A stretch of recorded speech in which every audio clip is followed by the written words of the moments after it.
Happy birthday to those celebrating today, and welcome to Imagination Station, joined once again by Chief Scientist Carl Nelson. It's got to be somebody's 60th birthday at the very least here. What are we doing today? We're going to do a follow-up to a demonstration or experiment that we did a few weeks back with the candle in a jar. A 13 Action News follow-up. Okay, so I've gotten lots of feedback from people that is a little bit confusing. And so I thought we should do it again and talk about it in a little bit more depth. So here I have this massive candle, right? I'm going to stick it in a tray of water. I colored the water blue just so you can see it easier, okay? And so what I'm going to do is I'm going to take this vase, this jar, and just stick it over the burning candle, and we're going to see what happens with the water level. Now, if our videographer can get in really tight down here, I want to see what happens really close. So much wax going on. That's okay. All we need is the heat from the candle, okay, or the candles. So here we go. I'm just going to hold this over it. I'm going to drop it down and cover it up. Woo! Oh, it broke a little bit of a seal or something there, but I think it got a piece of wax right under it. But it did. You could see the principle of it, though, coming up. Exactly, and the principle is the thing we're talking about. Many people have this misconception that the candle flame consumes all the oxygen. Oxygen is like 21% of the atmosphere, and therefore the water level will come up like 21%. What's really happening, like we talked last time, is this air pressure. We're warming the air inside, and I was hoping the camera would catch some bubbles coming out from the expanding air. You could hear it a little bit.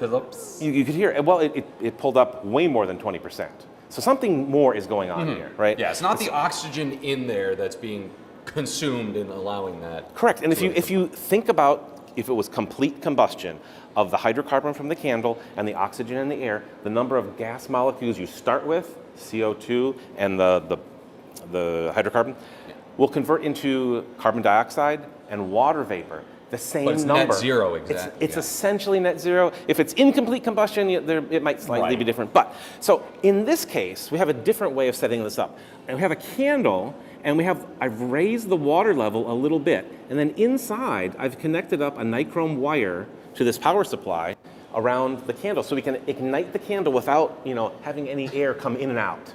Okay, it's a closed system. That's such a little mad scientist tinkering in the lab. It's not my idea, okay? But so check out. It's your handiwork. The water level is right here. I'm going to turn on the power supply. The wire's going to get really hot inside, and we should begin to ignite. See the filament right there. Okay, the candle's burning. burning. Oh yeah, perfect. Wow. Candle's burning. Watch the water level. It dropped. It dropped initially because we warmed the air inside. Warm air expands. So it pushed that level down, sort of. Yeah, it expanded and pushed the water level down a little bit. Now watch, when the candle finally goes out, look, we're seeing water vapor condense. That's one of the products of the combustion reaction. So water vapor is condensing into water.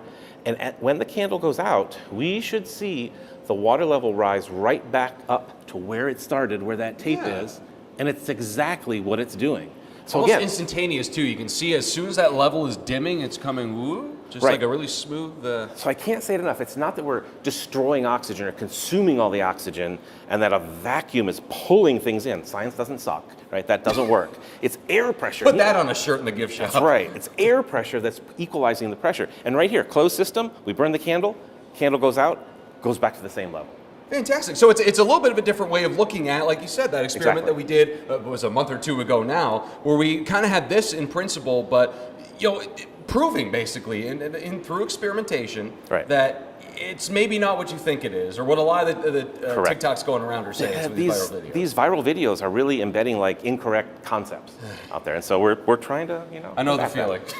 Trying to combat that every day, but this is a great way to do it, and we certainly thank you for always watching these. And again, maybe get a leg up on your neighbors there, going, I think it's this. No, it's actually this. Fantastic stuff and news you can use. I'm Dan. That's Carl. That is how you imagine it.